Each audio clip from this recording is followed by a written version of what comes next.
Bismillahirrahmanirrahim. Assalamualaikum warahmatullahi wabarakatuh. Alhamdulillah. Alhamdulillahirabbil alamin.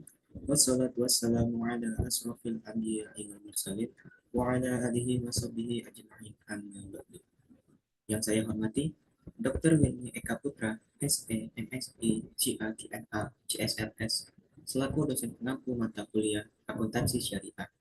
Pada kesempatan kali ini, izinkan saya, Ramadan Rizky Pratama, dengan NIM C1C021171 akan mempresentasikan materi akuntansi syariah terkait sistem keuangan syariah.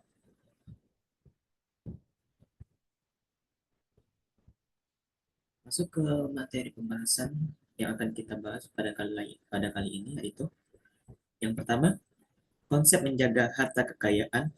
Lalu yang kedua, transaksi yang dilarang. Yang ketiga, rekayasa permintaan, ba'ian, najisi. Lalu yang terakhir, prinsip sistem keuangan syariah.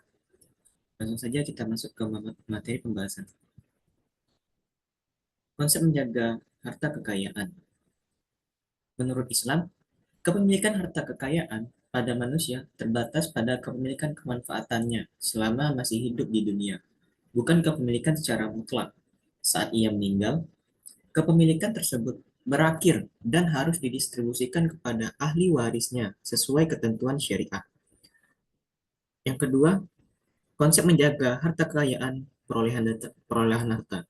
Memperoleh harta adalah aktivitas ekonomi yang masuk dalam kategori ibadah muamalah, yang mana ibadah muamalah ini mengatur hubungan antara manusia dengan manusia.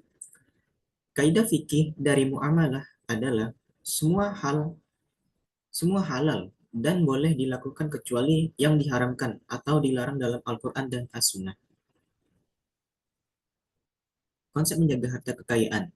Yang pertama, penggunaan dan pendistribusian harta.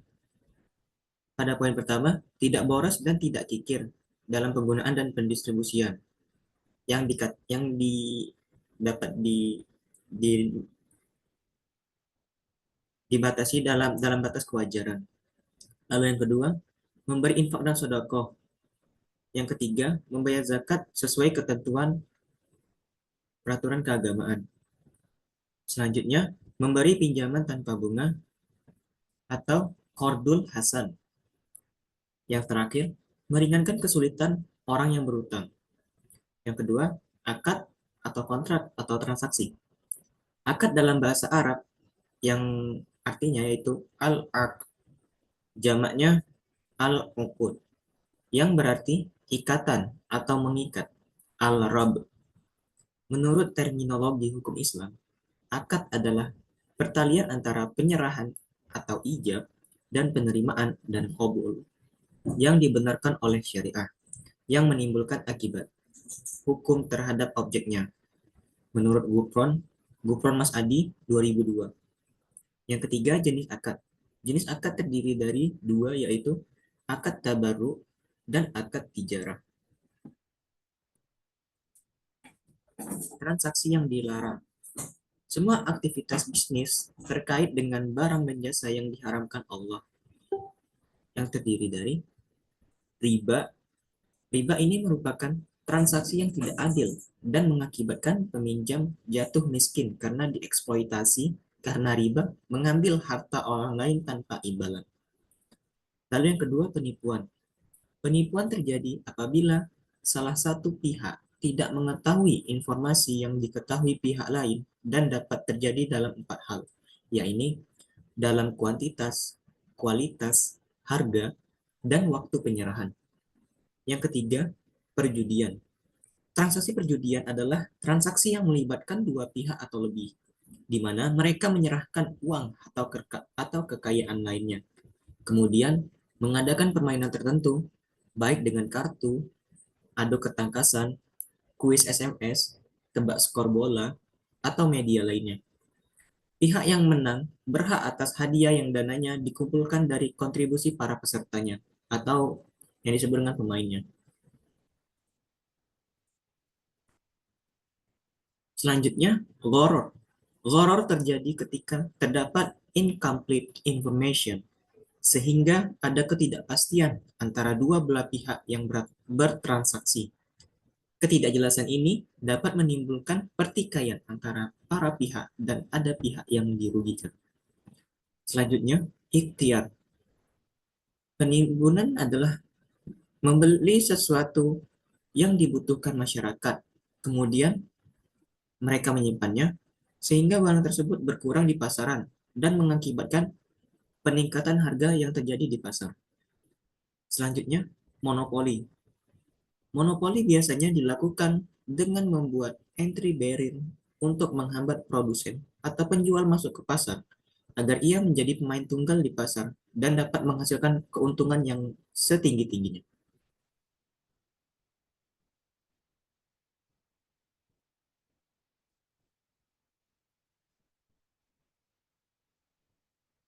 Permintaan ba'ian najisi. Yang pertama yaitu suap, yang kedua ta'luk, yang ketiga bai al-inah, yang terakhir talagi al-rukban. Prinsip sistem keuangan syariah. Sistem keuangan syariah bukan hanya berbicara mengenai larangan riba yang juga telah dilarang pada agama Samawi seperti agama Yahudi dan Kristen. Sistem ini juga mengatur mengenai larangan tindakan penipuan, larangan tindakan spekulasi, larangan transaksi yang melibatkan barang haram, larangan menimbun barang, dan larangan monopoli. Konsep sistem keuangan syariah diawali dengan pengembangan konsep ekonomi Islam. Pengembangan konsep ekonomi Islam dimulai pada tahun 1970-an dengan membicarakan isu-isu ekonomi makro. Pihak yang terlibat dalam diskusi tersebut adalah para ekonom dan juga para ahli fikih. Mereka yakin bahwa konsep ekonomi Islam harus didukung oleh sistem yang lebih bersifat praktis, yaitu sistem keuangan syariah, dengan mencari suatu sistem yang dapat menghindari riba bagi muslim.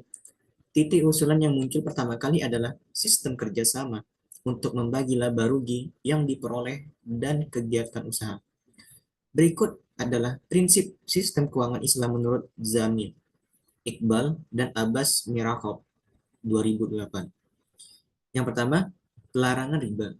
Yang kedua, pembagian risiko. Yang ketiga, menganggap uang sebagai modal potensial.